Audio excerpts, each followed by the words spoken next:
differently today. I'm gonna jump in up front and do some teaching that I feel like is really important for us right now, and then we'll kind of see where it goes from there. It may last 15 minutes. It may last longer, and we're just gonna flow with the Spirit. Welcome back. It's good to be back in here, isn't it? Yeah. It's good to see you able to spend time with each other. That's really important deal to be able to reconnect with your family here. That's why I'm not in any big hurry to run down a road to say that we've got to do X, Y, or Z. It's just, I wanted to soak in us coming back in here together, and hope you've had, this is probably the closest we've been in 4 months. I was telling KK, it was 4 months this weekend, really, since the last time we met here. July 24th was our last meeting in here, so it's been a while. And it's really good to be back. Are we on live stream yet? Yeah, or nay? We are? Good. Just welcome you guys who are listening to us by way of live stream today. Welcome you from all over the world. You know, I take that for granted, but I think you sent me a letter, or somebody did, of somebody who every time we meet is listening in from England. And I just get blown away at that. So, you know, we're family here, but we've got folks that are checking in all over the world. And I'm just real humbled by that. I hope you are. That's just really significant. So we just want to welcome you, and let's do the giving thing up front, just because we don't know where we're going to go from here.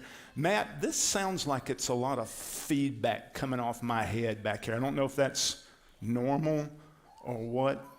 I can live with it if we need to live with it, but it's just like it feels real loud right here behind me. But there are all kind of ways to give. Those of you who are listening by live stream, you can use the links listed in the event description for Facebook Live and YouTube. There's also a text to give option on the number screen. You guys in here pretty well are familiar with the drill. We'll also have some folks here at the door, so ushers, let's just make sure we got folks at the exits if you want to give directly and in person versus tidely or that. Okay.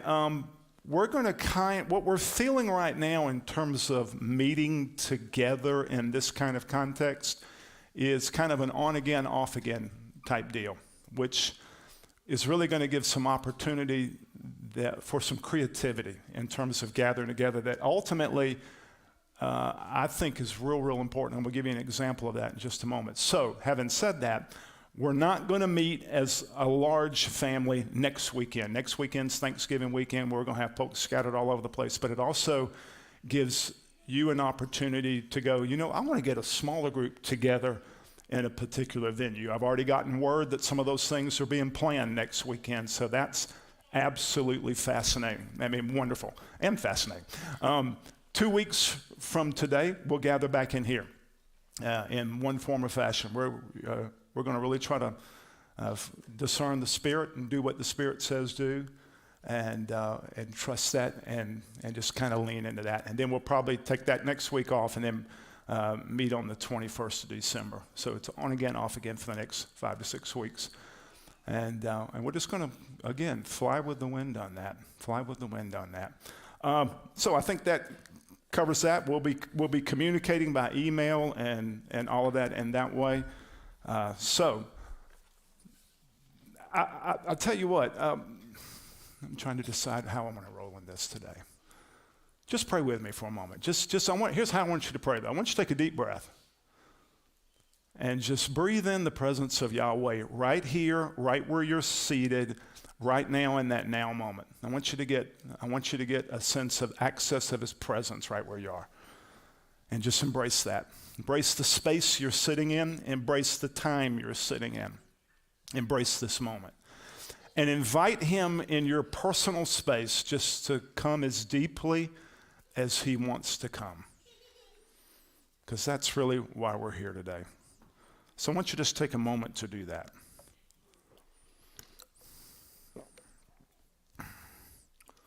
When you've done that, just take another deep breath and just try to, for a moment, tune out any distractions and just say, Lord, I want to give you my breath. I want to give you my interior space.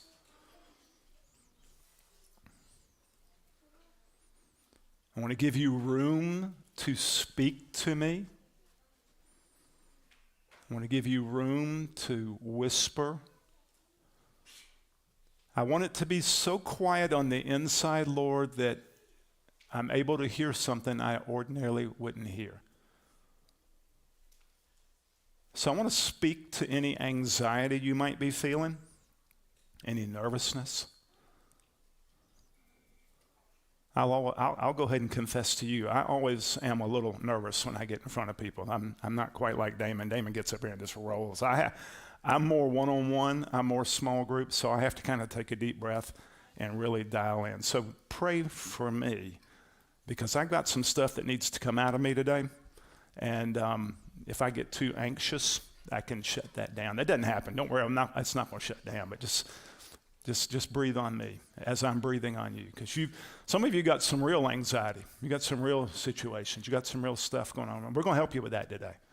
This gathering together today has got to help you do that. That's part of why we're here. If it's not going to help us and help you, then let's go home and watch football. You know, we might get more done doing that than just coming and doing a religious thing.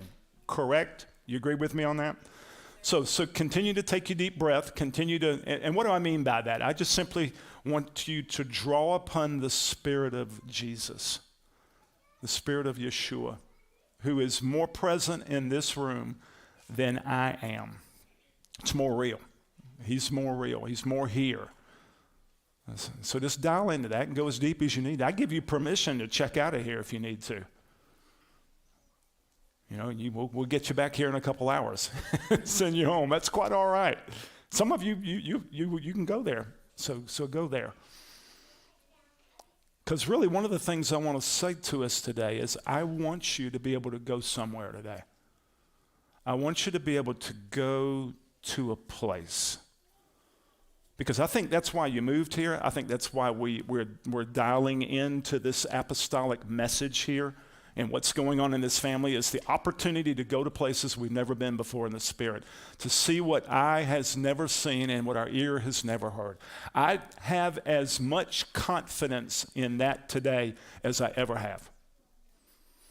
And I hope in this season of new habits, new forms, that you're going to places that you've never been, that you're dreaming like you've never dreamed, that Yahweh is speaking to you in novel ways. I just want to speak that over you. This is not a dry time. This is not a bad time. This is not a, oh my gosh, what is wrong time. Even though out there, that frequency is loud and clear, it's not in here. This is a good time. It's a safe space. It's a creative moment. And if you allow yourself to go deep into your interior waters, and we want to help you do that, then you can go places that you were designed to go that I believe are going to make an impact on your neighbors and on the cosmos. And I just want to, you're going to hear me say that a lot, and I think we need to be reminded of that a lot, that our gathering in here has a cosmic connection. And if we do what we need to do, then these meetings and your individual time with the Lord makes a difference. I believe that's happening in my space right now, and probably on a level that I'm just beginning to discover.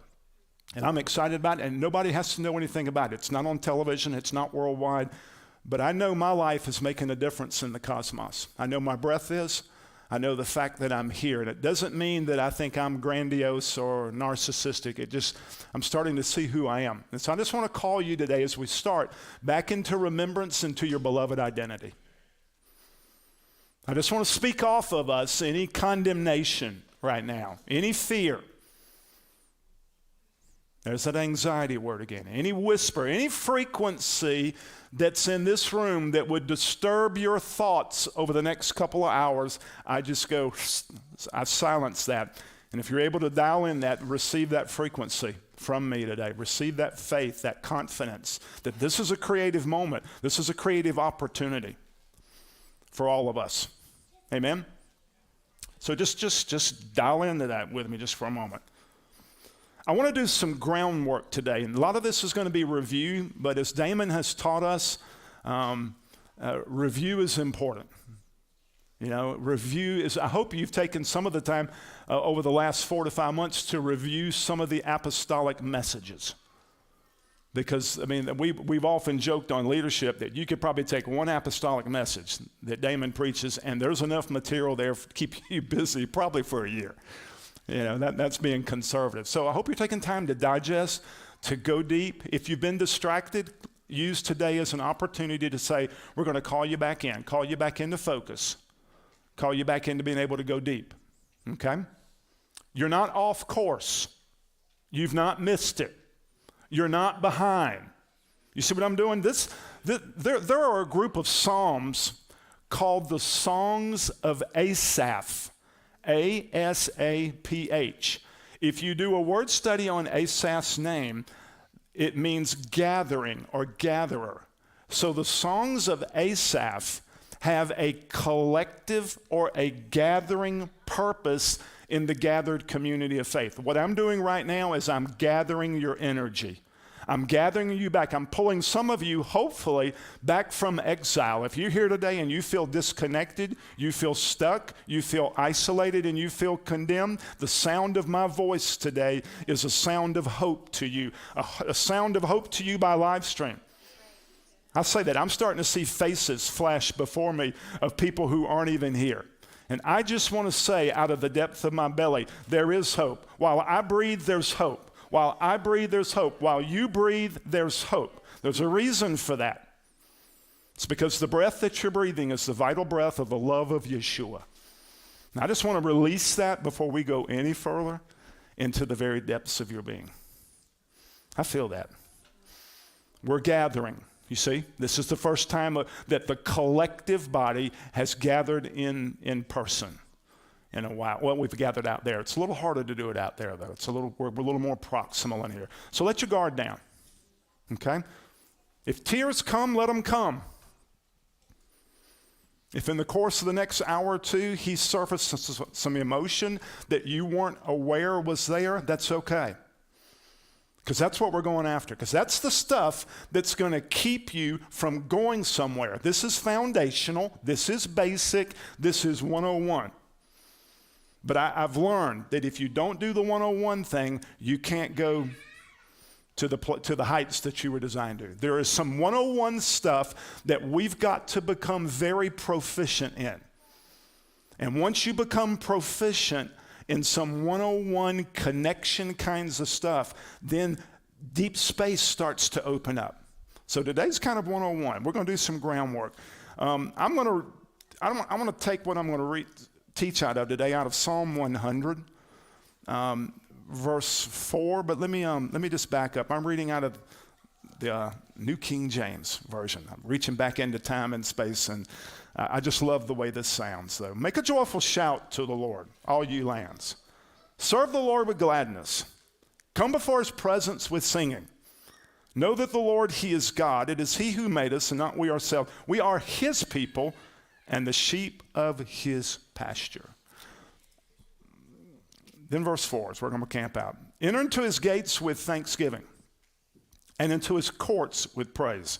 Be thankful to him and bless his name, for the Lord is good, his mercy is everlasting, and his truth endures to all generations. His mercy is everlasting. His mercy is everlasting.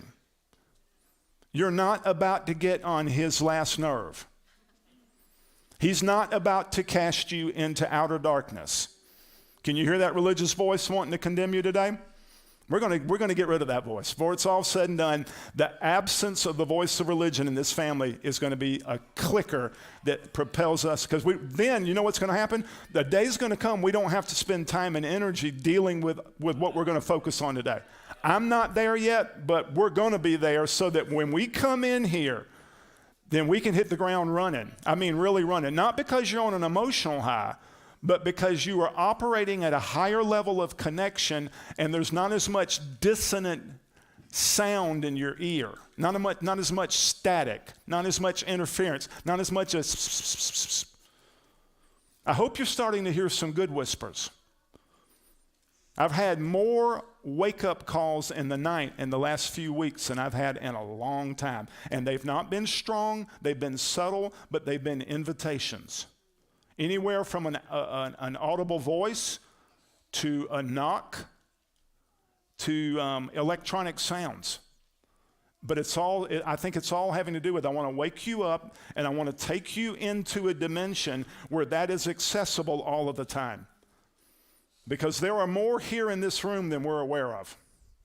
There is more energy. I keep using the word energy. I hope you're comfortable with that. I don't use it in a new age way, but I use it in a way to talk about spirit, to talk about presence, to talk about breath. There is a pulsation in this room that I'm feeling energy starting to flow out of me. And I didn't sleep well last night in spite of what I've been saying about having encounters. Last night was not a good night. And I had a little anxiety coming in here and felt a little fatigue. But I'm starting to feel energy that's deeper than, okay, I'm speaking. Now I feel revved up or I feel the anointing. No, I feel it because I think you're starting to respond with me. Take another breath. Take another breath. Let's just go a little deeper in this. I want to say to you again, I really wasn't going to go here, but I'm going to go here for a second. His mercy is everlasting. That may be the most foundational work. Because that ties right back into the footings that feed this movement. I was watching a show the other night on the Smithsonian Channel about New York City, and they were talking about some of the skyscrapers in New York City. I didn't know this. Can you in your mind conjure an image of Manhattan Island, where on one end of Manhattan, all these huge skyscrapers, and they're all here, but then in the middle of Manhattan, there's a dip. And then you got this other area up here with real high skyscrapers. I never knew there was a reason for that. The reason is that they have to tie these skyscrapers to bedrock, okay? And if they can't tie them to bedrock, they can't go up real high. The bedrock on this end of the island and the bedrock on this end of the island are closer to the surface. So they can fasten it to the bedrock here. Thus, that's where the Twin Towers were. That's where the Empire State Building is on in. But then you have this kind of low dip where the bedrock is like 250 feet in the ground, and they just can't get to it. They cannot tie the footings that far in the ground. Over here, it comes back up to 12, 20 feet. I'm not sure what it is, but it's much closer to the surface. Now, what I want you to see is that this movement is foundationally tied to the bedrock of the mercy olam of Yahweh, everlasting mercy. Everlasting simply means if you had a horizon point and you pushed as far as your eye could see, that the translation literally is his mercy is to the vanishing point. So it's as far as you can see. It's out there. So you don't have to worry today that you're going to be cast into hell because you did A, B, C, or D. Yes, you don't have to engage the voice that says you're going to miss it. Thursday was an anniversary day for me.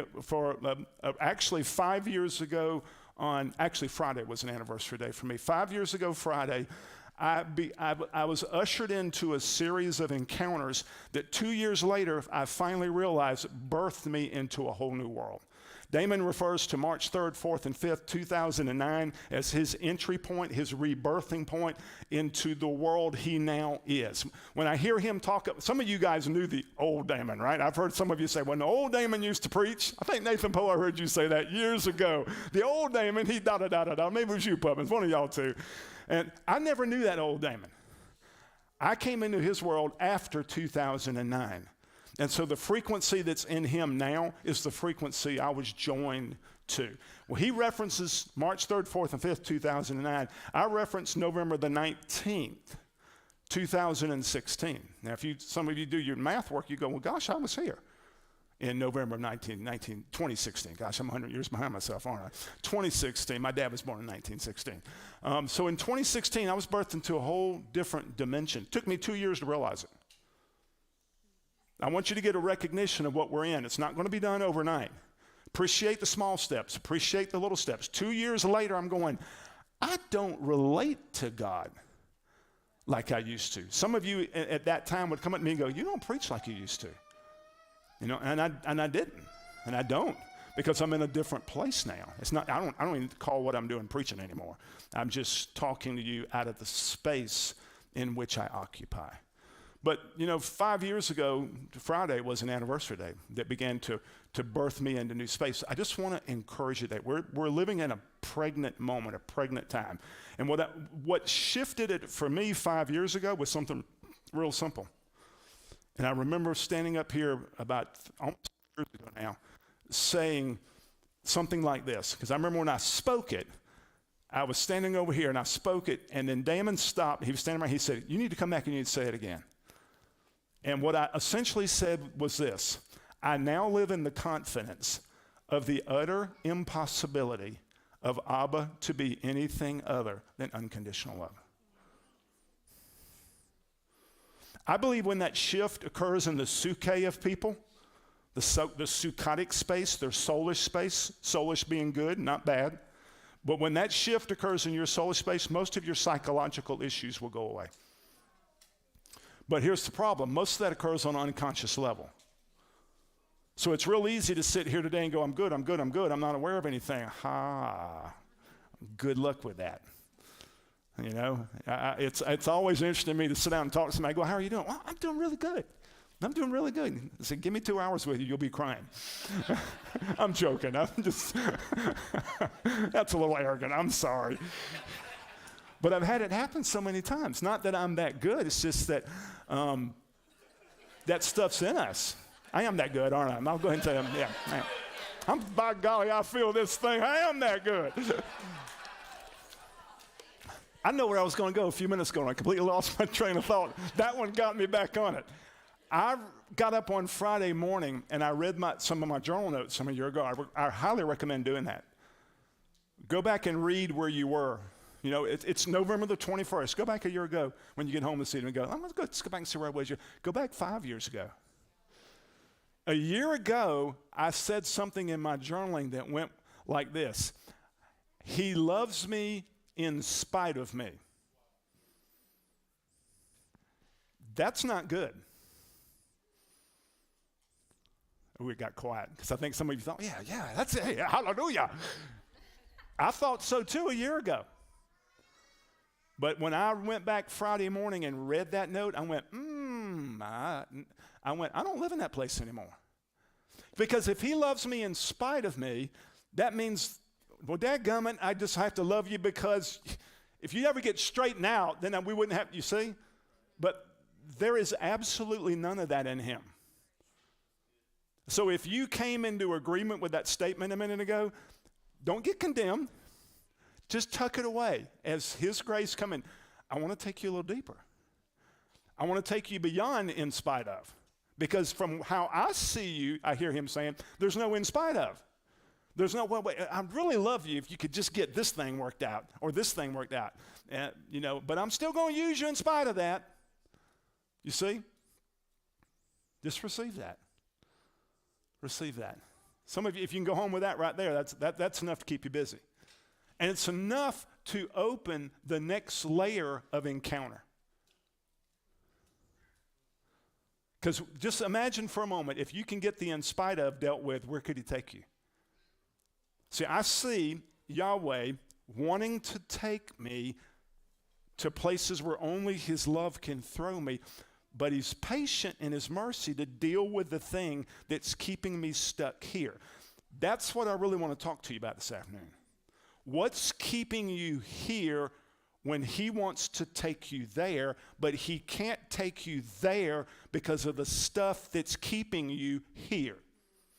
If you can't access deep space mystery in an instant, something's keeping you here. Because what I call deep space mystery, which is the world of the kingdom, what Jesus would see when he walks in a room, what Jesus would step into, that deep space mystery is as accessible as me standing in front of you today. But we don't see it, we can't hear it, We can't enter into it because we're still stuck in stuff that keeps us bound inside of our time and space. Does that make sense? And so what I want to review today is elementary on how to clear that. Because here's what I think. I think here's where we need some correction, and part of the reason I'm doing this up front. I'm keyed off on something Damon said the other day. But there are places he wants to take us corporately that he can't yet take us corporately because the collective energy of our gatheredness is still fragmented. Let's say we got this half of the room stuck in self-condemnation, guilt, shame. God's vindictive. He's punishing. He's wrathful. He's tired of me. He's just loving me well in spite of me. If we've got this crowd over here in some way or another still struggling with that, and we got this crowd over here that's good to go, what's that going to do when we get in here? It's going to create some frequency cancellation. It's going to create interference. It's going to create static. You guys are going to feel a drag. You're going to be going, man, what? You know, and in the old days, we look at these guys and go, what do y'all, no, it's not y'all doing anything. Now you can feel it. Y'all come up here and you begin to release a frequency that's rooted and established in the love of Yeshua that then is like an airplane ready to take off, but we've got half the room that can't go there. Now, we've tolerated that. We've worked with that. We've actually changed the frequency of the room when we've come in here. But what could happen if we didn't have to do that? Yeah. What could happen if we dealt with that before we ever got in here? Now, I'm dreaming of a day when everybody who hears my voice, me included, don't come into the room with baggage. Whether it's something that you accumulated this morning or something you accumulated last year or something that you've been dragging around your whole life, but it's so far down in your abdominal space, you don't even know it's there. But it creates a drag. I have a lot of hope today that in this moment we're in, we're going to be addressing these deeper, foundational, fundamental issues. Not that we never have, we have, but I'm really sensing we're in a reconfiguring time. I've used that phrase before, where there's a real reconfiguring going on. It started in March of 2020 with the pandemic, but that seems to be largely in our rearview mirror. But the issues that the pandemic has raised are maybe just now beginning to be addressed. So let me say this, and I don't want the air to go out of the balloon. I'm glad we're back here. Now let's get to work. Because if you're here going, Ruha, we're going to go back to the way we had it a year and a half ago, I've got some bad news for you. We cannot and will not go back to March 2020.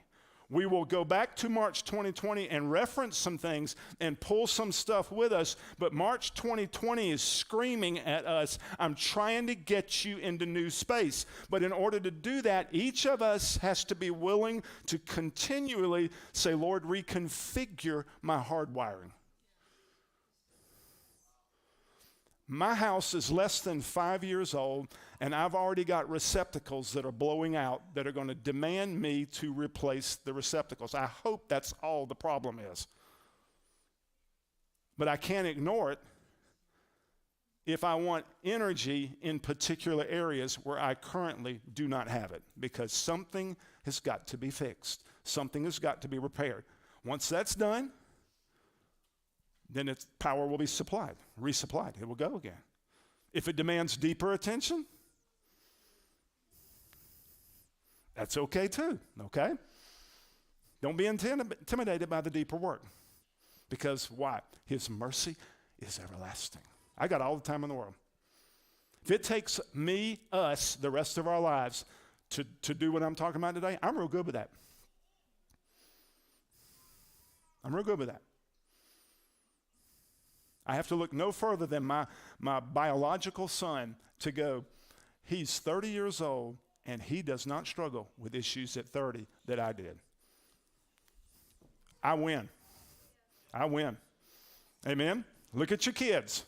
They're not going to have to struggle with some religious baggage. Most of you in the room have. Pat Putman, I could turn it over to you at this point. And he could talk to us and will talk to us about religious trauma. Y'all remember that phrase he said? Back in the pavilion, back in the spring.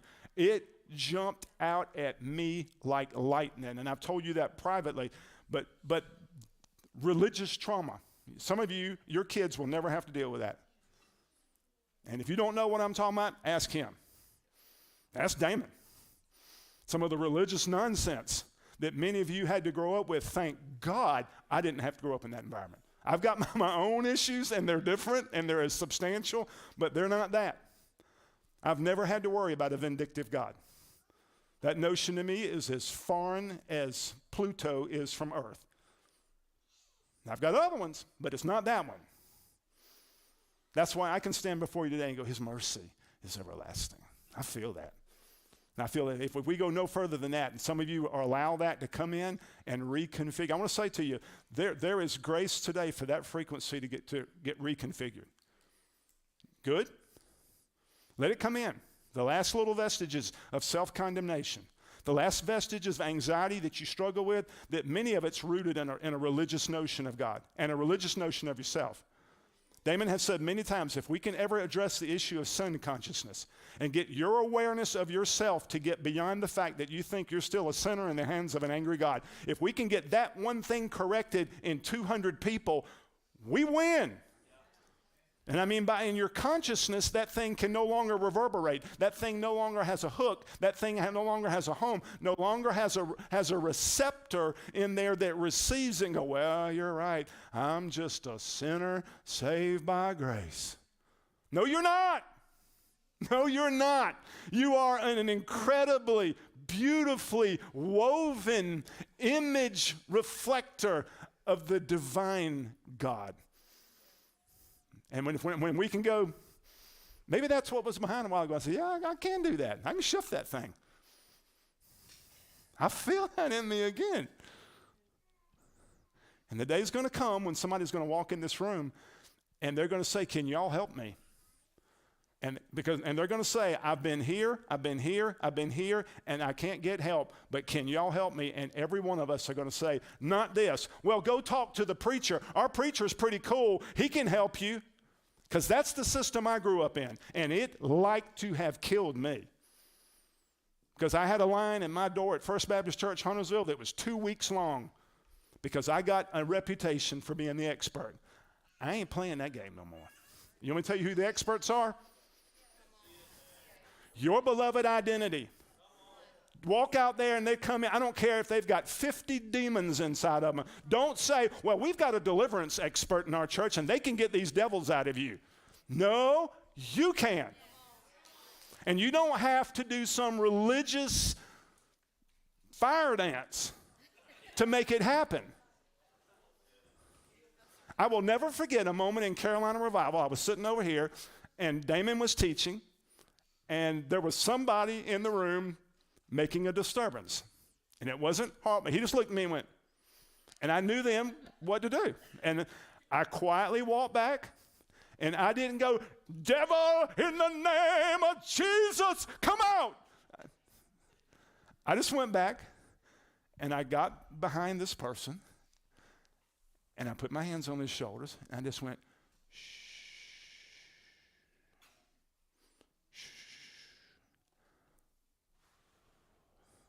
you see, it's not hard, is it? Is it? And you can do it. You can heal people of cancer. You and Yeshua in perfect communion, in oneness with the one who's perfect love, he can flow through you and they can walk out. That day's coming, and now is. And it's not just faith that's going to do it. It's beloved identity. And that's a big difference. Beloved identity gives me faith. I tried the other, and I didn't have enough faith independent of beloved identity to manifest the miracle. Some people do. But that I don't think is the thing that's being given us. It's beloved identity has a frequency that dissolves stuff. If we can get the fundamental connections cleared up, get the receptacles fixed. Agnes Sanford used to say a long time ago, she said, you know, look at all the lights in this room. It's amazing the energy in this room. The hard wiring is there. But if that's not connected to a power source, all of that's not going to do any good at all. But look at the power potential in this room. And use that ceiling as a representation of you. And if you're connected deeply, that energy flows through you. And I believe it has been given to us to unlock the secrets of how to harness the energy of love. But in order for that to happen, we got to come out of agreement with all of the yuck that keeps us from implicitly trusting in that. We ought to be able to wake up in the middle of the night and our phone ring and say, blah, blah, blah, blah, I got this terrible condition. Done. That I don't have to get summoned up. I believe that day's coming. I'm seeing progress. All right, what's it got to do with what we're here for today? My goodness, I'm having too much fun. This feels right, doesn't it? It really, really feels right. It really feels right. Okay, let's go back to the text. Verse 4 is where I want to focus on. Enter into his gates with thanksgiving. Good. Is it up here too? Awesome. And into his courts with praise. Be thankful to him and bless his name. If you could read that in Hebrew, it would read differently. Enter into his gates with thanksgiving. Thanksgiving would read, and this is going to be a real familiar word to you, would read Todah. T-O-D-A-H is how I spell it. Some people spell it T-O-W-D-A-H. Doesn't matter. It's the same thing. Enter in his gates with Todah. And into his courts with Tehillah, which is rooted in the verb you're probably more familiar with, Hallel. So enter into his gates with Todah. Enter into his courts with Tehillah. Be yada to him. Be thankful. Now go back up to thanksgiving and look at thankful and go, well, that's two different words, but yet they look the same in English. And the roots are the same, but it's two different expressions of this one concept of thanksgiving. Enter into his gates with Todah, enter into his courts with Tehillah. Now, one of these days in the future, we're going to make our progression from gates to courts with Tehillah to be yada to him. What I want to focus on today is the first phrase, enter into his gates with thanksgiving. Todah, whatever that is, and if you've been listening at all to any of us the last few years, you ought to have a fairly fundamental understanding of what Todah is. I ought not be speaking Greek right now to you, or Hebrew. You ought to be like, I know what you're talking about. But we're going to review, okay? Notice this, though. Notice what it says. Enter into his gates. Now, what we're talking about is an entry into the gateway of his presence. We're not talking about the depths. We're not talking about the mysteries. We're just talking about how do I step in to a place of intimacy. Gates of thanksgiving will posture me into courts where Tehillah can take place. Ideally, when we come together, I would love to see Tehillah happening all the time. And it has happened in here. That we have blown the roof off this place with Tehillah before. You know, the goal is to live in a lifestyle of Tehillah. It's not to come in here once a month in Carolina Revival and get your praise on. Anybody can do that. But can I live in this frequency? Or is depression going to grab me and pull me back out? Or is self-condemnation going to grab me? Is fear going to grab me? And then tomorrow morning, it's right back to business as usual. There I go. No, we've got to learn how to work the gates. I want to take some of the mystery out of this. This is not rocket science. Doesn't have to be. Doesn't have to be esoteric. And by the word esoteric, I mean it doesn't have to be secretive. Doesn't have to be Gnostic.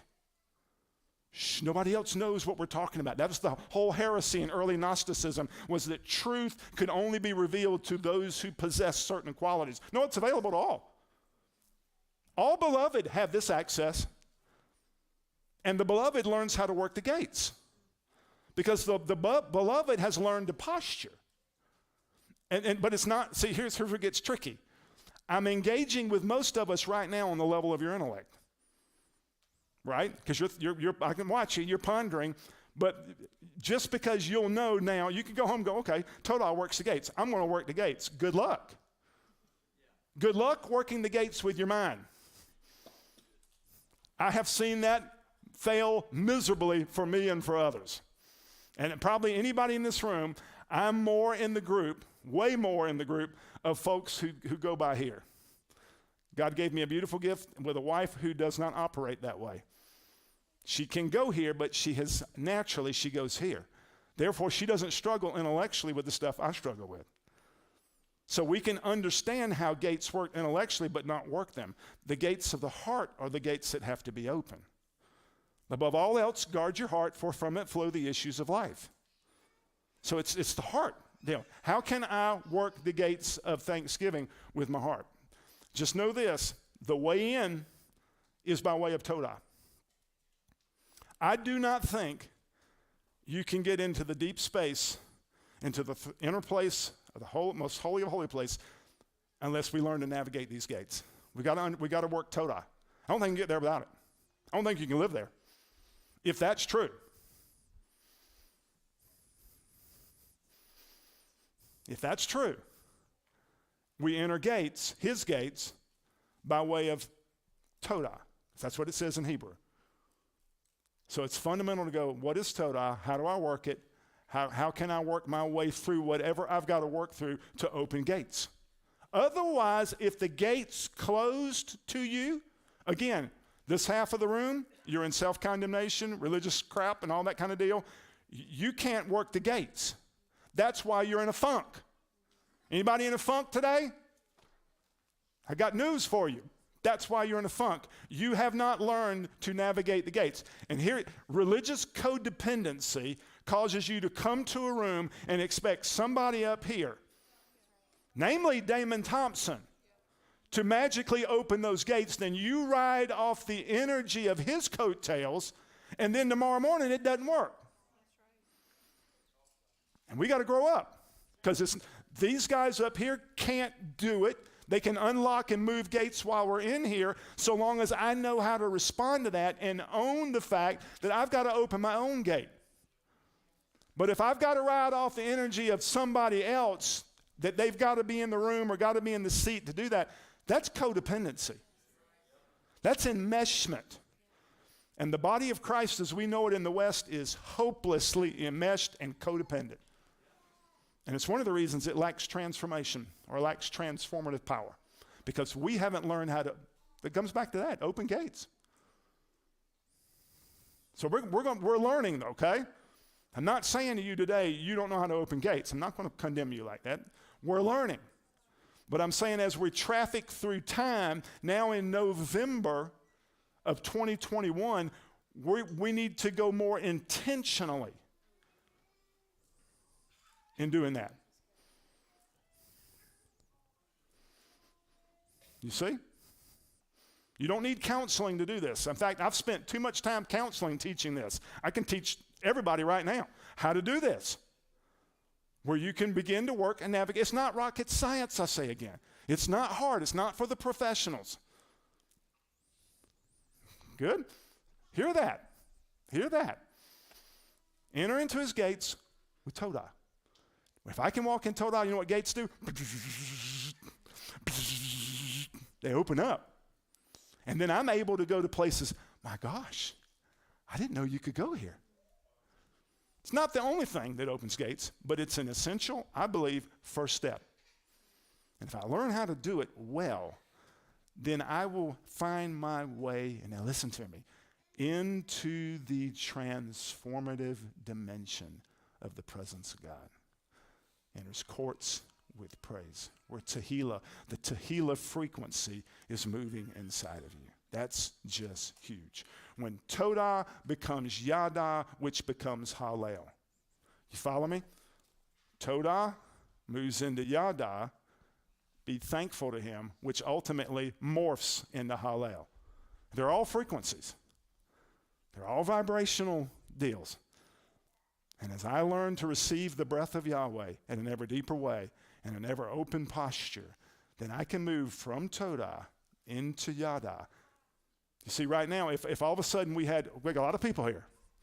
Let's say we've got X number of people that are stuck outside the gates. They can't get to Todah. Well, they certainly will never get to Yada. And they'll never get to Hallel. And Hallel's where we're trying to all get to. So that we can operate in a deep level of harmony and energy with oneness with. That's John 17, 22, and 23, I think. It's an Old Testament way of saying that they may be made perfect in one. Perfectly one with perfect love. No hiccups, no interruptions, no pullbacks, no yanks, no old operating systems. Again, that's part of what this past year and a year and a half has been about. Is he's trying to get this religious operating system out of us, and that may require some ugly deliverance before it's over with. So that thing's yanked out, then we can move and flow in the world of beloved identity. Okay, let me keep going here because this may end up being the only thing we do all afternoon. That may be okay too. Putman's already said, that's all we do, that's all we do. Y'all good with that? Or did you have to come today to hear the music? My golly, if Paige doesn't sing, it will just, well, if you don't sing, it won't be kind of complete. I love to hear you sing. However, if we don't get there, we don't get there. Are you good? I don't think I heard a lot of agreement out here. It's all right, it's all right. Okay. Todah can take you into the place of Tehillah and Yada. So what then is the essence of Todah? Can anybody illustrate it to me? You know this. KK, stand up. You're going to get messed with anyway. You told me you wouldn't talk, but all right, turn around and show them what Todah looks like. I want everybody to mimic her. We're all going to do this together. Take your hands, open them up, and put them out there. There you go. I'm about to say on TV. You on a live stream. Begin to do that. Does that feel awkward? Does that feel good? Does it feel normal? Or does this feel more normal? Or does this feel more normal? Or does this feel more normal? See? In a picture, this is Todah. It's the open hand. It's rooted.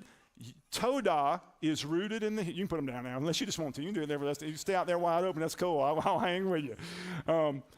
Todah is rooted in Yada. And the first letter of the word Yada is the Hebrew word Yod. Look at it.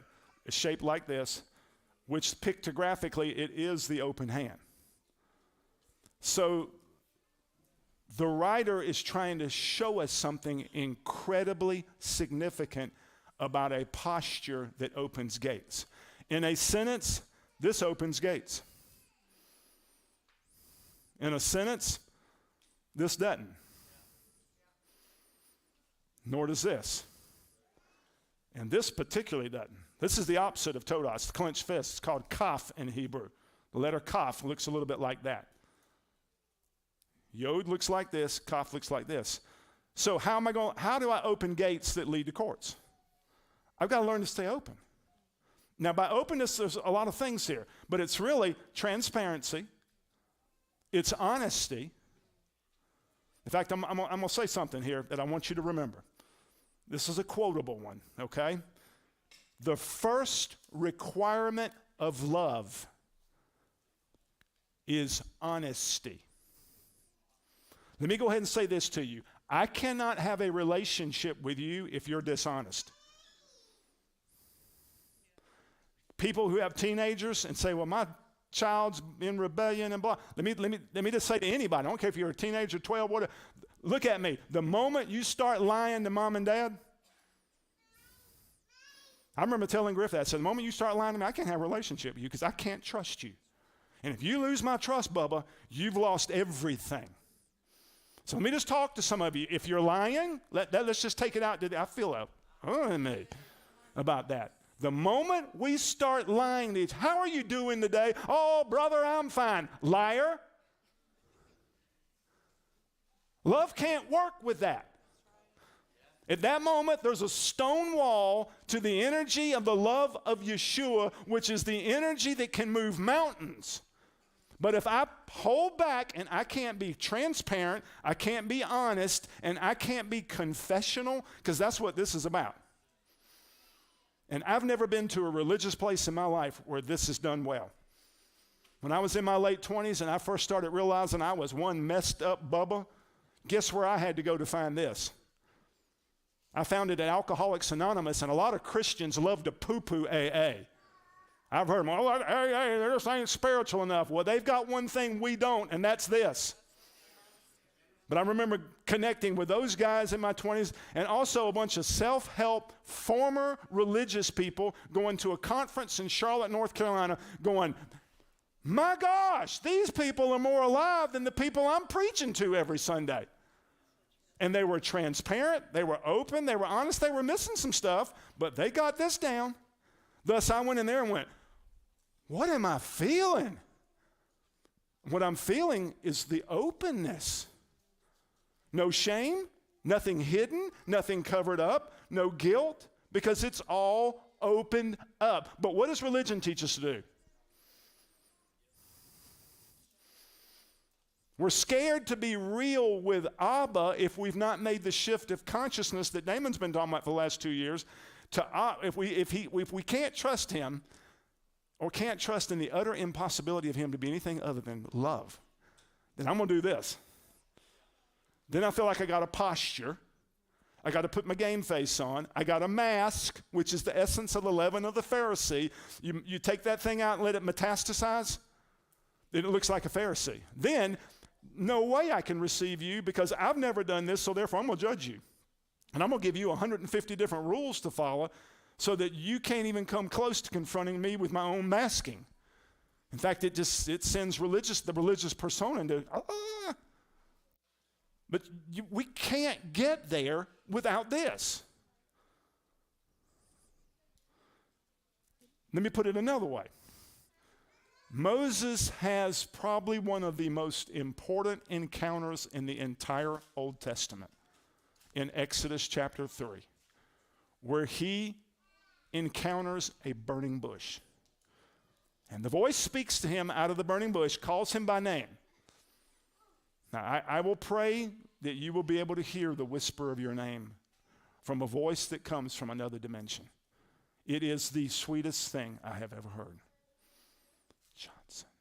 And it's always like that. Johnson. Johnson. 3 times, 3 nights in a row. Johnson. 15 years ago. Johnson. You know, one of my first encounters with God was back when I was in the system. You're going to love this one. I've told this story before. It's funny. I'm having a dream, and in the dream, God's about to speak to me. And I know he's going to speak to me. You know, I can't remember all the deals, but he's going to speak to me. And I'm like this. And the moment he starts speaking, a jet airplane goes across the horizon in my dream. So the whole dream is him going. He's done speaking, and I've missed the whole thing. Okay, students, what's that all about? That's about noise. That's about static. That's about interference. That's about a lot of things that have got to be dealt with and pushed out so that you can hear the thing that's screaming at you all the time, and that's the sound of your name. And that the sound of him speaking your name has a certain quality to it. Because I also heard my name called one time in the night after I was diagnosed with cancer, and I'd gone through 6 laborious months of chemotherapy, and I was coming out on the other side about to have my first scan. And I was nervous, and I was scared, and still battling whispers that said, you're sick. And I had a dream. And in the dream, a doctor walks into the waiting room, and he does this. He's carrying the prognosis. So he's got my report, and he does this. Dorn. Where's Dorn? Of course, I look up. It's me. He takes me back in the room. Just the rudest doctor you've ever met in the world. Have you ever met a rude doctor? And he says, I got bad news. Cancer is back, and it's all over your body. Boom, shuts his report. And I instantly wake up. What do you think I'm feeling? Absolute panic. I wake up going, oh my gosh, it didn't work. I'm going to die. And all of a sudden I heard a whisper, internal. And the whisper, this is my voice going, now Johnson, would I speak to you like that? But see, if you got an expectation that he's going to go, darn, which means that's disapproval, that's anger, that's frustration, darn, like a football coach, darn, get off the ground, darn, come on, darn you, darn. I've heard all that stuff, you know. But if subconsciously I'm expecting Yahweh to do that, that's the opposite of this. It's going to create static, it's going to create noise, and it's going to create a gridlock in my ability to walk beyond that. That thing's got to be toe-dyed. Thank goodness that night I had that dream. I had 2 successive dreams. So I had 3 dreams, never had this happen before, nor have I had that happen since. I had 3 dreams tonight, all dealing with the same prognosis report. I wake up after dream number 1. Darn! I wake up, go back to sleep, I'm back in the room again, and now I'm looking at the same report, and a stamp comes out of heaven and goes, kaboom, and puts on the report, negated. Now we're getting somewhere.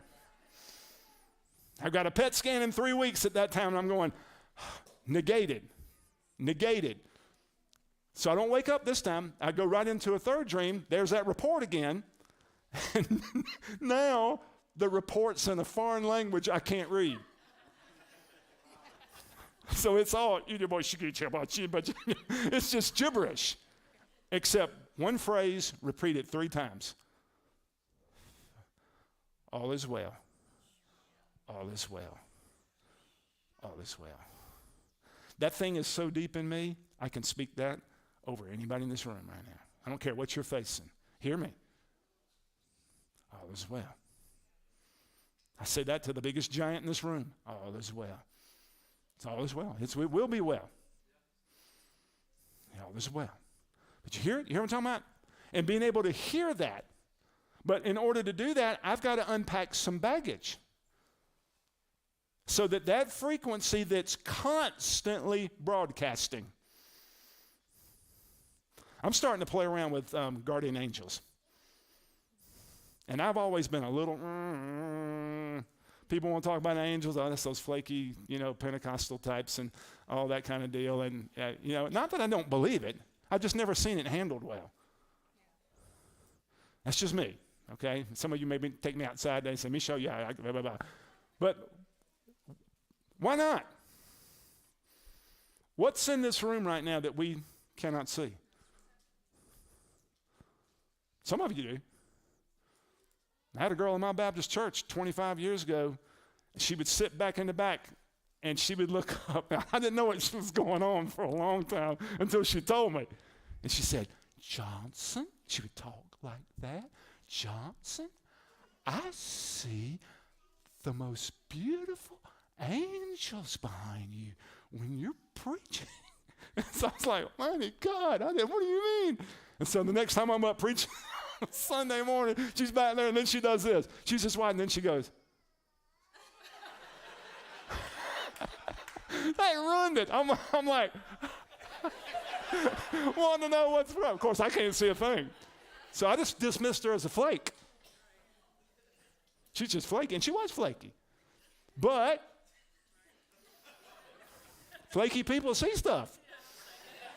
See stuff I don't see. And in my unbelief, that will be a gate that I won't have access to.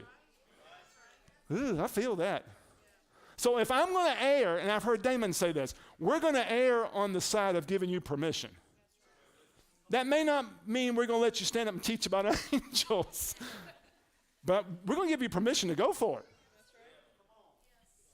Because if that's a realm of cosmic assistance that's accessible to those who go through gates, and some of you are looking at me like now, well, bless your heart, you're just now figuring that out. That's okay, I am. I will humble myself and go, you're right, I'm just now starting to, what's available, what's accessible? I want this to take you somewhere. And I'm convinced it comes back to here. Which, I'll tell you what it may mean. It may mean at some point in the not too distant future, I'm going to say, whoever wants to meet me up here at 9 o'clock on a Tuesday morning, we're going to go for this for 2 hours. And if we have to meet every day or every week for a year to get Todah down, I'm going to do that. I'm going to commit to doing that. You hear me? Because I don't have time to meet with 200 people one-on-one. But I do have time to say what's been given to me, I want to give to you. And then some of you are going to tell me stories, and I'm going to say, next week, you come right in here. You're going to teach what I can't teach. Okay? Because we're going to open some gates. I feel it today. I feel some gates are opening. Come on, just let that erupt in you a little bit. Just let it blow up in you a little bit right now. Let those gates open up and let that frequency out of you. Let the confidence that's in some of you right now to go, you're right, I feel it. Release that into the room. You don't have to, do cartwheels down the aisle for that to happen, but just let it go. Do this. Even do this. Because I want to release that frequency into this room. We want to release this. I see Mama T right over here, just nodding her head. I see Putman over here nodding his head. Just release that frequency. We want to release that thing. For some of you who feel like, I'm stuck. I'm hearing too much negative stuff. And then we just want to get that. And all you got to do is just receive. This is about releasing so you can receive. But there's mercy in the room to allow you to go, I haven't never told anybody this. Or to be able, I didn't finish my story. I got way off on 50 other stories. Exodus chapter 3, Moses in the burning bush. Thank you, Lord. Came right on back here. And he speaks out of the bush, Moses, Moses. What did that voice sound like? I hear it through the lens of the 10 Commandments. Charlton Heston, Moses, Moses. I don't know what it sounded like, but I don't think it sounded like that. Moses. Because Moses steps aside and he sees something that's odd, that doesn't figure in his world. He saw burning bushes, but he never saw a bush that burned that wasn't consumed. That was the thing that jumped at him. Burning bush is common in the desert. I remember Matt Brown talked about that spontaneous combustion. In a dry environment, stuff will blow up and burn up, but then it's consumed. But what about a bush that's burning and doesn't consume? So Moses looks at it, and it's the moment he looks, glad I remember this. The moment because you got to get unreligious. Some of you are already ready. What are the 4 points of Todah? I'm ready for them. Okay, I got open, trans. Here's what it looks like. Moses is bebopping along. He is on the back of the desert, and he's in a broken place. He's in a desperate place. Am I talking to anybody? He's in a despondent place. He's disconnected from everything, and things don't look like they're going well. But then all of a sudden, he looks, and he sees something. I want to say to you that the act of looking sometimes is Todah.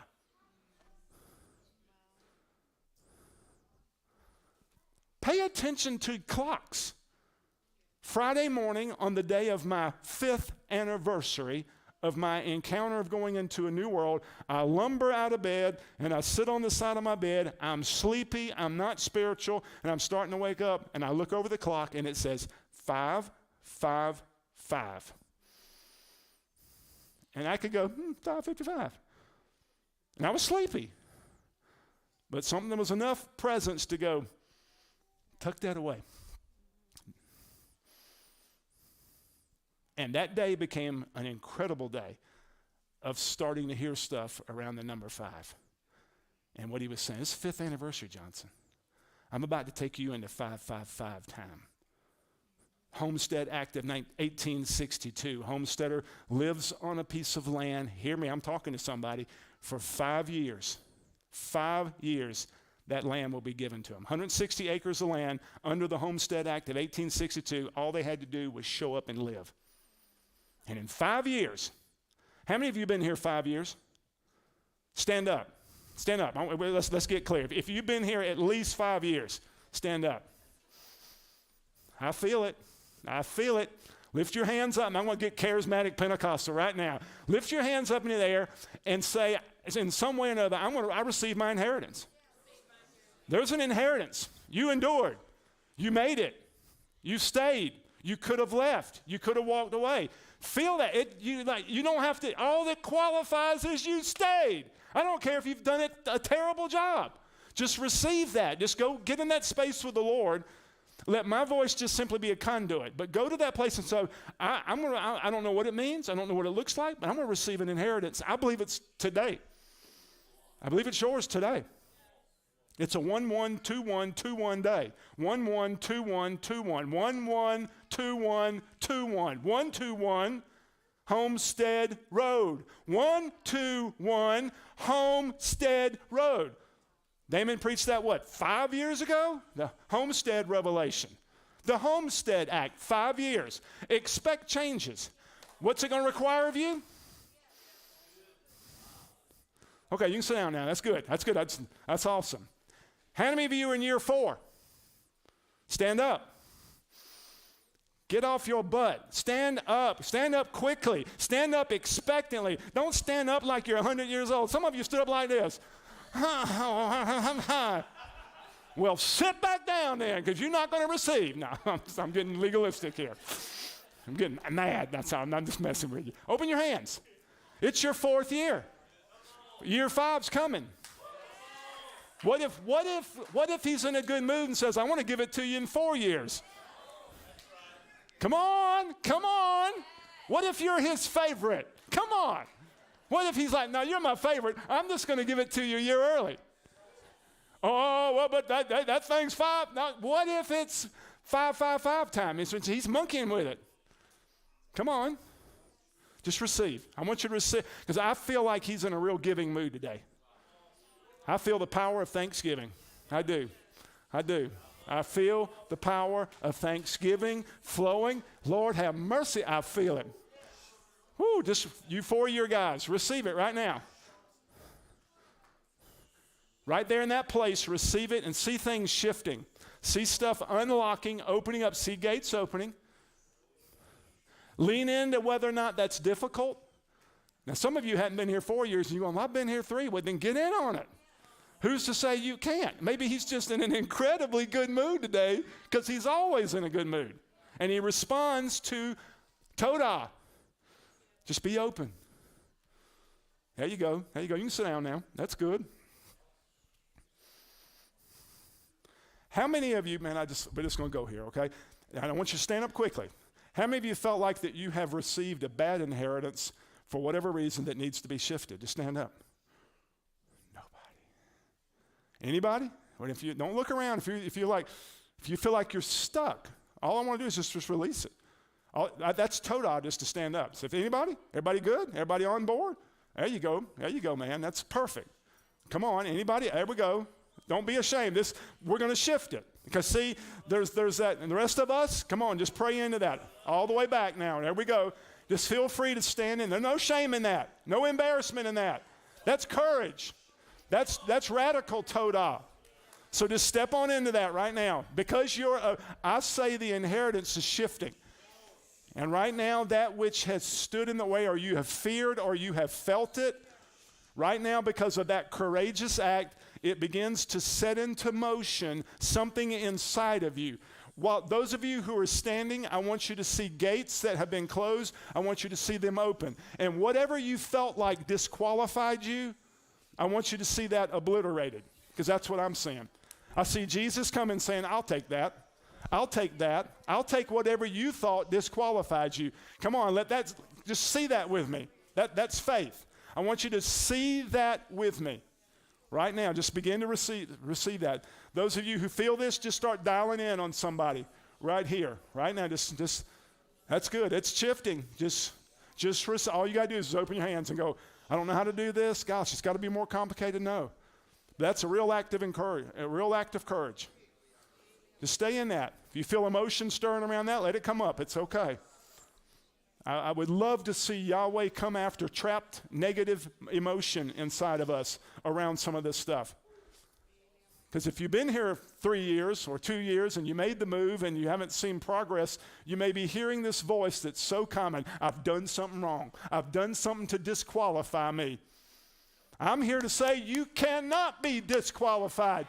If you stay open, the only thing that will disqualify you is you coming into agreement with the voice of the accuser. Awesome, awesome. You guys can sit down if you want to. You can stay up, or just keep going in that place. Let's just stay in this place right now. This is really, really good.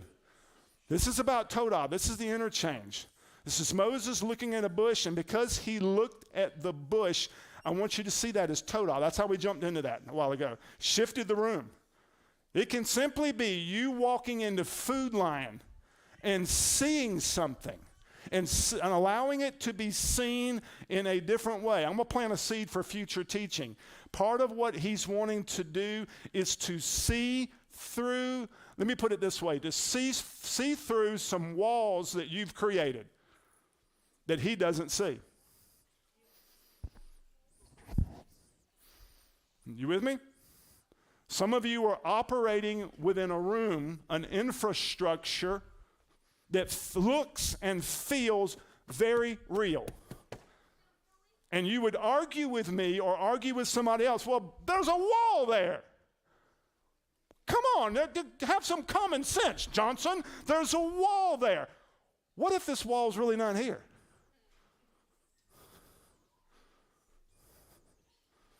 If Yeshua in his resurrected state were out there, would there be a wall? What are you perceiving because something inside of you, there's an infrastructure created on this side of a gate called Todah that has now become your reality. Down here, it's not that it's up here consciously, because I think what happens a lot of times in meetings like this, we all go, yeah, but then we default back to what the heart sees. Again, I don't mean to pick on this. Give me an hour with you. I'll figure out, I'll start saying, there it is. It will pop up. It doesn't have to be with me. Just do it with each other. When you get together, don't talk about football. Just say, talk to me about a problem. Or I'll make it real easy. Tell me a story. You tell me a story and I got my P's and Q's on, I'll tell you what you're struggling with. And if you do it, you can do it too. Next time you have to socialize, and then I just got uninvited from every socialization there. Just sit around with a coffee and go, You'd be surprised. Me too. Do it with me right now. Why am I telling these stories? If you listen real careful, my heart will reveal itself. The heart cannot not reveal itself. The heart's always doing this. Whether you're consciously, the closure's up here, the heart can get closed up, but the heart screams in stories. And what I'm trying to say is, what if we've created an infrastructure? Man, I feel this. See, this is the stuff that the pandemic came for. It's not the pandemic anymore. It's not about Corona. It's about what is he trying to shift in me by shaking everything that can be shaken, including not meeting together in church. Including Damon not being here, and all the stuff that was all part of right now. And here we are. What's trying to be shaken? What walls is he trying to say? This is a part of your infrastructure. There's a wall sconce that you are convinced is there that I don't see. And if we can remove the wall sconce from your consciousness, what will it shift? Or the walls, or the ceiling, or the structure of your floor? The beauty of looking at you guys is you're young, and it's much easier to deal with this at your age than my age. And the beauty is you're looking at me going like, what's he talking about? There's going to come a day that what I'm talking about is outdated, not necessary anymore. You see? I'm hoping that I'll never have to preach this again. Or that in 10 years it'll be obsolete. Yeah. That's no longer, but what's he talking about, walls? Yeah, I can see right through that wall. Because if you could see through the wall, you would see how it really is. And some of the walls we've created are how you perceive yourself. Because if you're still doing the in spite of thing, or you're doing the I'm not beautiful thing, I'm not Hephzibah. Why do you think the pause got hit right after Hephzibah? Because that frequency couldn't go in, by and large. Not wholesale, not across the room, not across the family. Otherwise, we wouldn't be struggling. Once you get into Hephzibah, when his frequency of delight gets inside of you and you become one with that, the game changes. Then I'll walk through the wall. I don't care if it's there. I can penetrate it. And you can.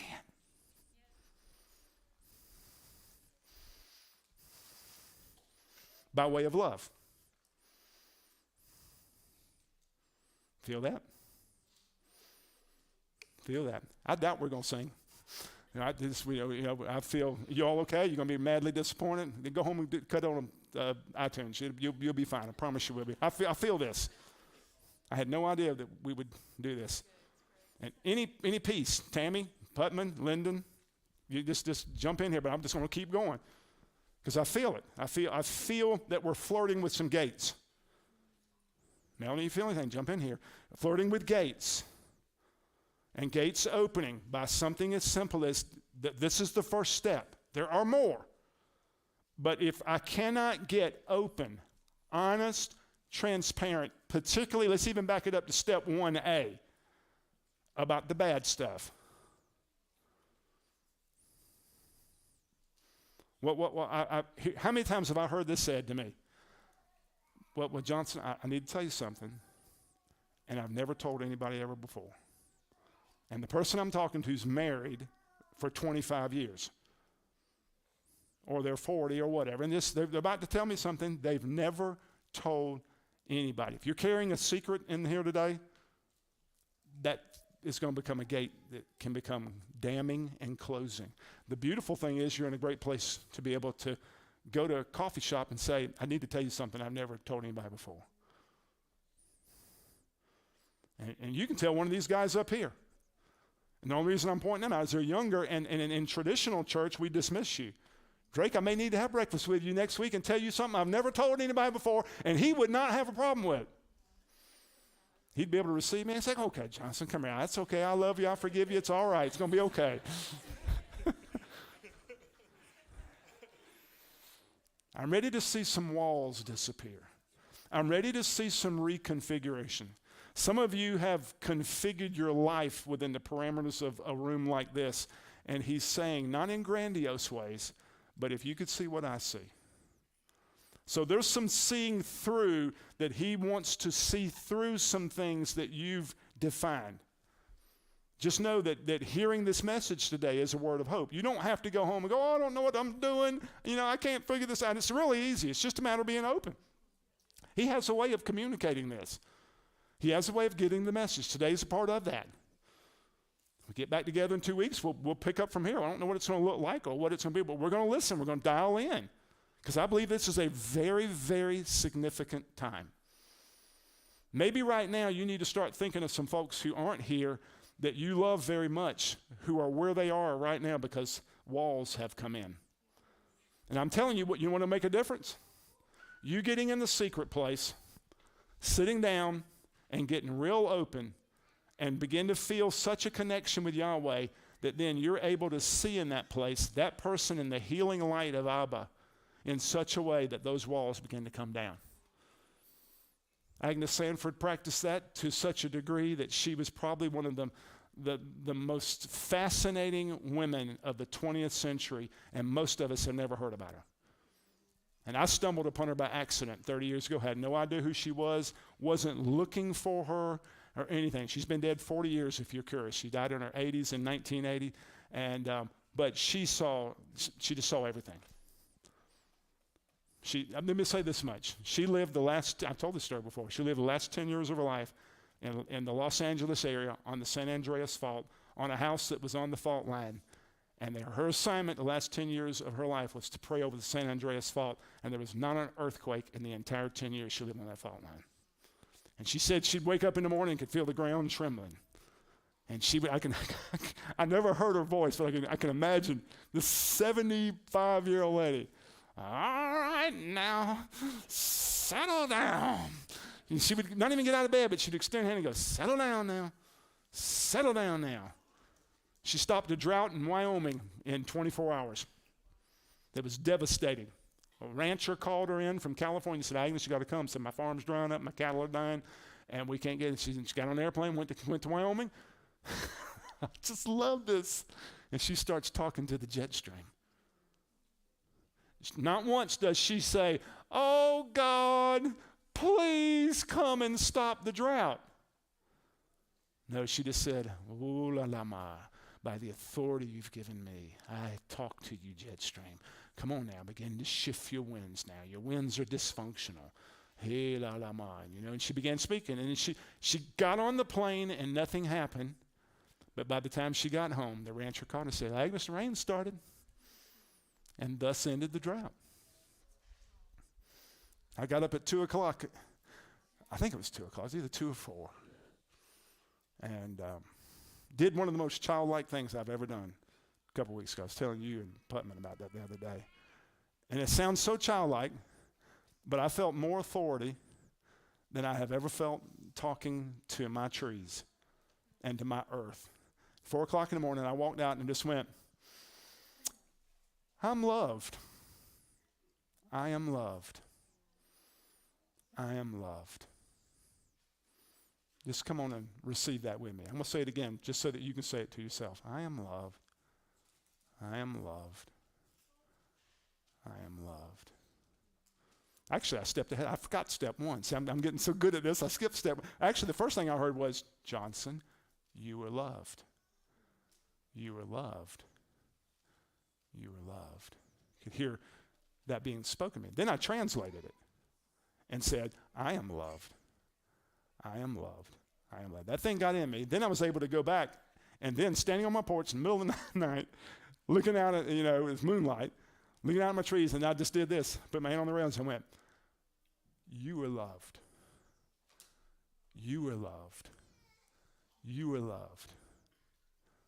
Now I'm going to add to that. If I get woken up in the middle of the night this week, I'm going to take a photograph of this group right here. And I want to encourage you to do it. Look around the room right now. Take a photograph in your mind, because some of you are going to get woken up.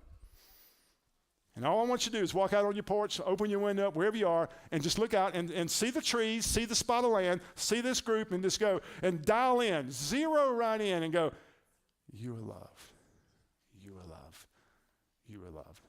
Then I said, "All is well. All is well. All is well." Did that 4 or 5 times, 20 minutes later, got sleepy, and went back to bed. Well, it's got to be more complicated than that. Does it? I don't think so. Let him monkey with some walls. Let him monkey with some frequencies. Let him monkey with some stuff. I feel it right now. And if you've got something that needs to be just open your hands up. Everybody open your hands again. Just if you've got some stuff that needs to be monkeyed with, just let it happen right now. Just begin to receive. I just want you to receive unconditional love. I want to say to some of you, it's not too late. He's not passed you by. He can never pass you by. He's always passing by. And if you missed it last year or last week, he's coming by. He's coming by right now. It's a perichoresis circle. He dances in a circle. He constantly comes in a circle. Feel it. Even if your confession today is, "I don't know how to do this," it's okay. Or, "I feel too overwhelmed. I got so much stuff that's out of whack, not quite aligned, not quite figured out." It does not matter. What matters is staying open. Can I bring you back in here just for a moment? Because I'm remembering funny stuff. Friday's my 5th anniversary, right? So Sharon and I decided to take a trip to Sassafras Mountain, one of the most favorite places in the world to me. One reason is because it's the highest place in South Carolina. Highest place it's possible to go to be seated in the Hope State. It's a place of beloved I knew. Anyway, we decided to go to Sassafras. Bad thing about it is getting from Saluda to Sassafras is kind of hard to do without getting mad. Because you got to go through Anderson or you got to go through Greenville. I've gone through Anderson enough where we actually almost called off the trip one time because of idiots and, as my dad would say, simpletons and people that don't know how to drive and all that kind of stuff. Who do I sound like? So we get to Greenville, and we decide to go to a Chinese restaurant that we like, and everything was good.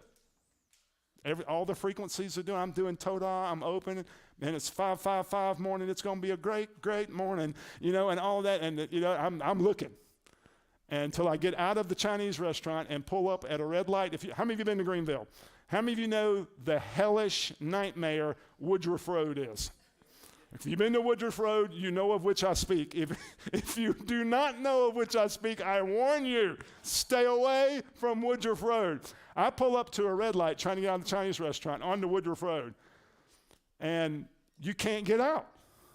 We're in the left turn lane going like this, so we're watching the red light, but the Woodruff Road is so jam-packed with traffic, the guys that are going this way stop in the middle of the road. So it blocks you getting out. So that's okay for one sit through the red light. But now you're on your second trip through. Then the guy who's up front, he doesn't move. And I'm almost ready to hang my head out the window going, just get in the road. It'll move eventually. And then finally, 3 red lights. 11 minutes later, I'm counting. We're still in this nightmare.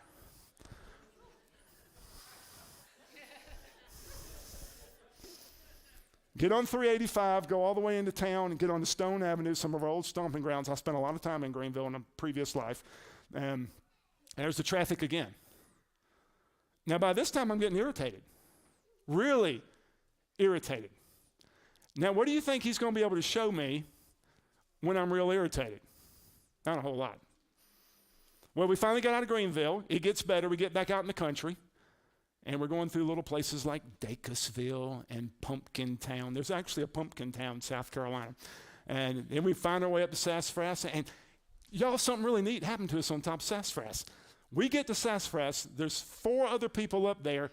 2 of them are very close friends to Paige Putman and have been to Carolina Revival. And he looks at Sharon and me and goes, y'all look real familiar. And I'm going, yeah, you do too.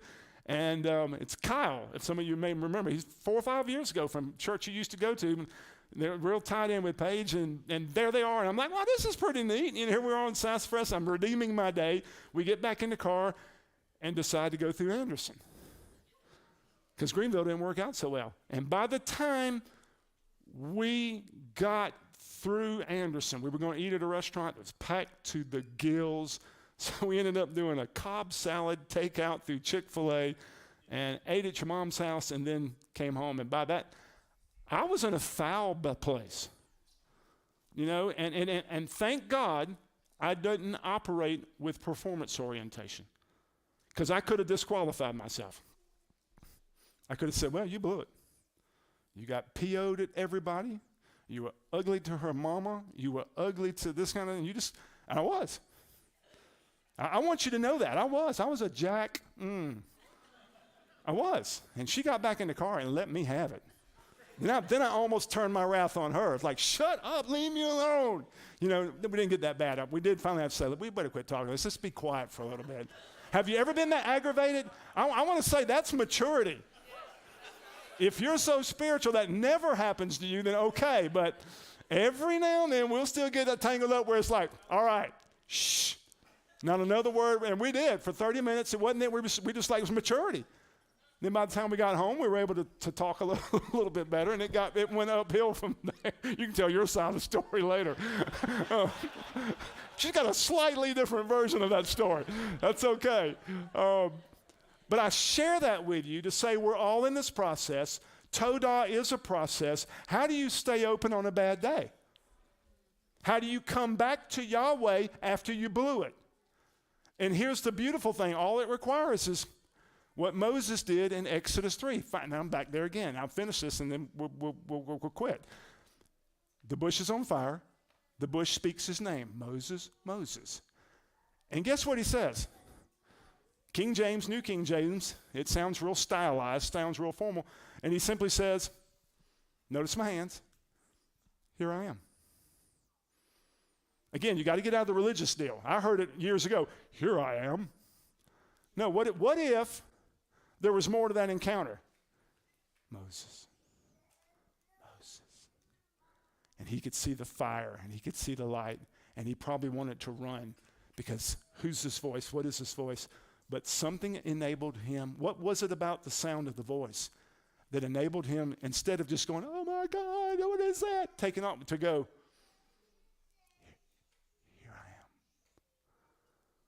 and the essence of Todah for me is here I am. So at the end of a bad day, I knew exactly what to do. And it was easy to do. To go, here I am.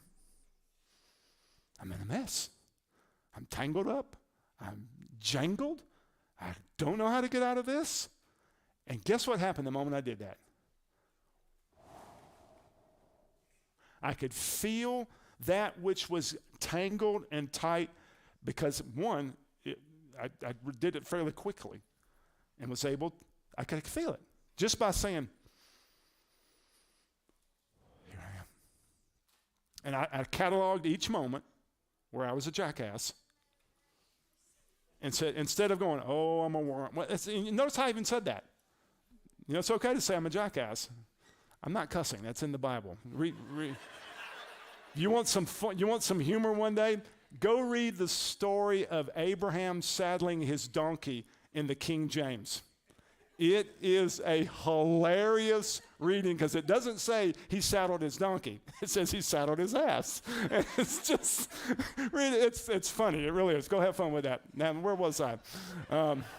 I was toe-dyeing and about how nasty I was. That's a nicer way to say it, I guess, isn't it? But how when I was able to do that, being devoid of religion and having worked, that slipped out. That's not really true. Having entered into new space where I know it's absolutely impossible for him to be anything other than Abba. I at my worst. In fact, the quicker you do it, the better off it'll be to go, God, here I am. And every knot of tension in me began to loosen up. And thus, I can get up on a Sunday afternoon, tell that story with humor. We're good. You know, come Thanksgiving, I'll behave better with her mama and everybody else. And I'm going to be around a lot of religious people. I better hush. I might be watching this thing one day.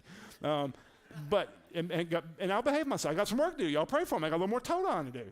I don't do well in those environments. Anybody else? Am I talking to anybody? It's like, oh, how am I? You know, because my politics is not going to agree with their politics. My religion's not going to agree with their, I feel myself tensing up, you see? Okay, Lord, here it is. See, that's real. I could feel my gut going, okay, let's all have a pre-Thanksgiving toe-dye. Who's going to a rough place on Thursday? Okay, there we go. Toe-dye that thing. Toe-dye before you get there and say, okay, God, maybe there's going to be one person here I can make a connection with. And just, let's see. Because I don't need to do the others because I will be a jackass, and that's what they'll remember. God, he was a jerk. You see the way he spoke that to me? He just dismissed it, and I can do that. I can play that game. Hey, Mara Bashiba.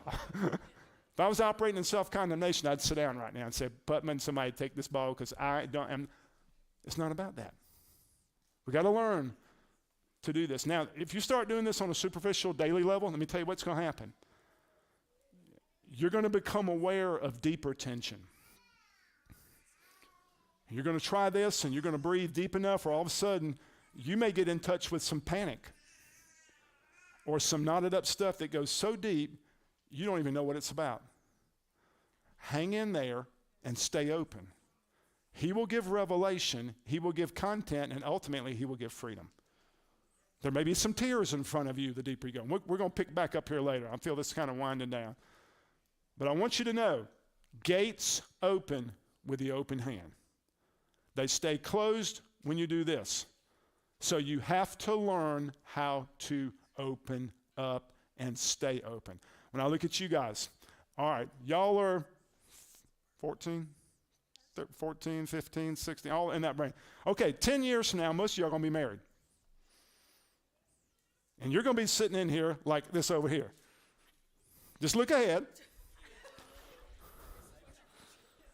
And your wife or your husband's going to be sitting with you. Anywhere you are in the room. Any of you that are 15 or 16, probably within 10 years or so, you're going to be on the other side of this. You're going to be standing where I'm standing, looking back at somebody else. But you're going to be married, you're going to have kids. I want to give you something. The secret to healthy relationship, one of the secrets, is one, absolute honesty. Because it's impossible to have love by being dishonest. The moment you lie, then you've created a wedge. I don't know what's going on over there. Y'all are having fun. It's okay. I think I just heard what just happened. That's all right. Somebody's passing gas up here, but that's okay. So you're sitting there. I've heard worse, put it that way. Oh my gosh, I've heard worse. I will not digress. There you go. That's it, Drake. If I can stay open with my wife, then we're going to be fine. But it's the moment you start doing this. That's why if I talk to people who are getting married, it's not that they got to be perfect. Can they be transparent? Can they be open? Can they be honest? Can they be self-disclosing? I know this sounds too psychological to some of you, but I'm telling you, it has profound spiritual implications. It has everything to do with the open heart and being able to be conversational and transparent with Yahweh. It works. It's part of the reasons why I believe James said, confess your faults to one another and pray for one another so that you may be healed. There may be healing inside of Todah because some stuff will get unlocked inside of you. Cool. I feel this winding down. Everybody good? It's 3:45. I've talked for an hour and 40. I'm becoming Damon Thompson's son. I tell you what, it's just wow. I do want you to receive this. Silver and gold I don't have, but what I do have today, I want to send you into the life-changing gate opening. I want to send you deeper into Todah. Okay, and we will go from here. We will move from here. Okay, it's still pretty early. You got time to love up on each other, speak to each other, and love each other. You're loved. You are loved. You're deeply loved. He sees you. He sees you. And I see walls coming down. I see boundary lines shifting. I see some of you maybe pointing to today as a day you received your inheritance. 11/21/21 at 121 Homestead Road. It's been fun. It's been good. Enjoy each other. We'll see you back here probably in 2 weeks. In the meantime, have fun with each other, creatively get together, and practice some of this stuff. We'll see you guys.